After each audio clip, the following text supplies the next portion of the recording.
Gold buyers, మీ కష్టాల్లో నమ్మకమైన మీ ఆత్మీయ నేస్తం.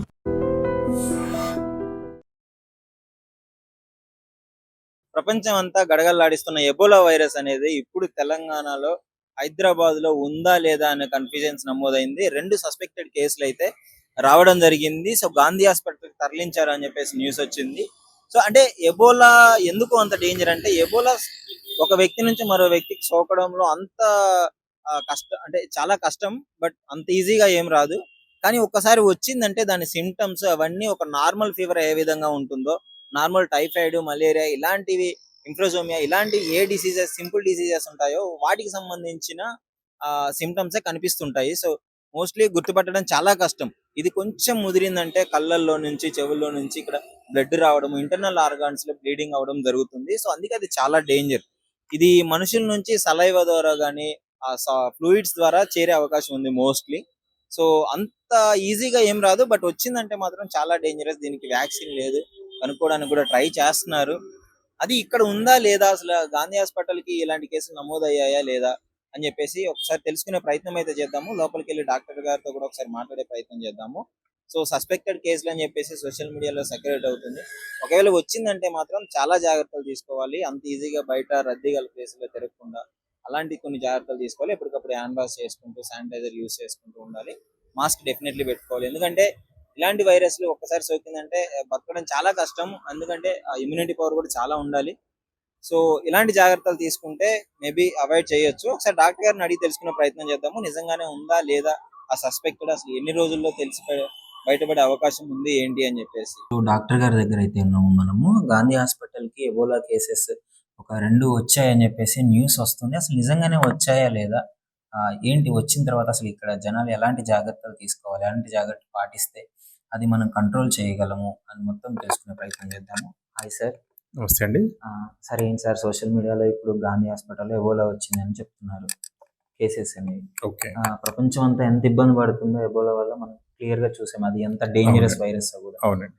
సో ఏం చెప్పదలుచుకున్నారు సార్, నిజంగానే వచ్చాయా కేసెస్? మన దగ్గర ఒక 2 సస్పెక్టెడ్ కేసెస్ వచ్చాయండి. It's not confirmed. ఎబోలా అని కన్ఫర్మ్ కాలేదు. ఎపిడమిక్ ఆఫ్రికన్ కంట్రీస్ నుంచి వచ్చారు. వచ్చేటప్పుడు ఎయిర్పోర్ట్ లో ఫస్ట్ పర్సన్ థర్మల్ స్క్రీనింగ్ లో కొంచెం టెంపరేచర్ రికార్డ్ అయిందని ఇమీడియట్ గా మన దగ్గర రిఫర్ చేశారు. మన దగ్గర వచ్చినప్పటి నుంచి స్టేబుల్ గా ఉన్నాడు, ఫీవర్ ఏమి రాలేదు. అయినా సరే ఐసోలేషన్ లో పెట్టి అతన్ని మనము ల్యాబ్ టెస్టింగ్ కి పంపించాము, సిసిఎంబికి పంపించాము. అక్కడి నుంచి వాళ్ళు అవసరం ఉంటే ఎన్ఐవి పుణెకి పంపించి మనకు రిపోర్ట్ రావాలి ఇంకా.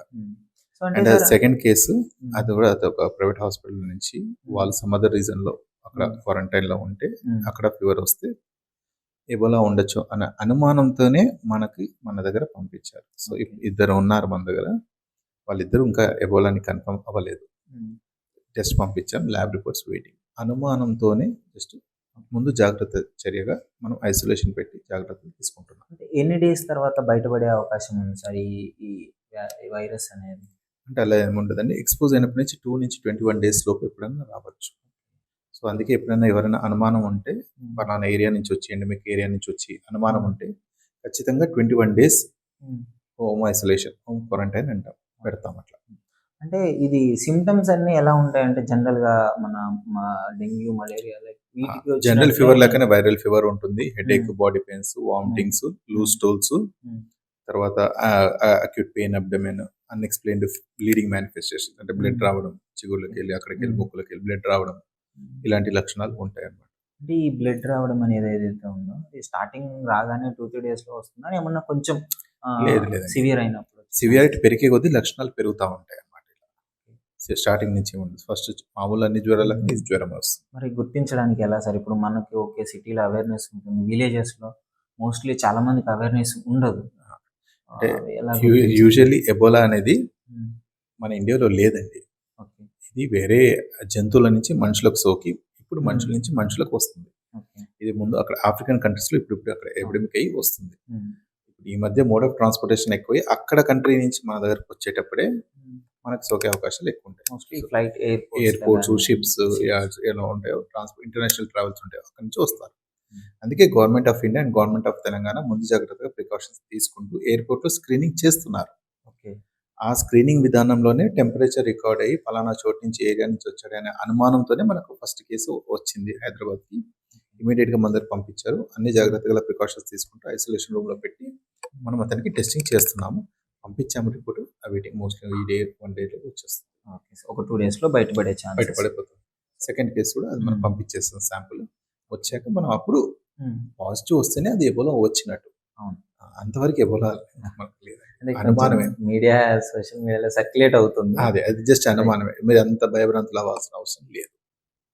ఎలాంటి సేఫ్టీ ప్రికాషన్స్ తీసుకుంటే అంటే బెటర్గా సర్వైవ్ అయ్యే ఛాన్స్ ఉంటుంది సార్? అంటే కరోనా లాగా ఇది గాలి ద్వారా తుంపుల దగ్గర అంత ఈజీగా స్ప్రెడ్ కాదు. ఎక్కువ body fluids and body close body కాంటాక్ట్స్తోనే అవుతుంది. For example blood, vomiting, urine, saliva, sweat or stools or semen.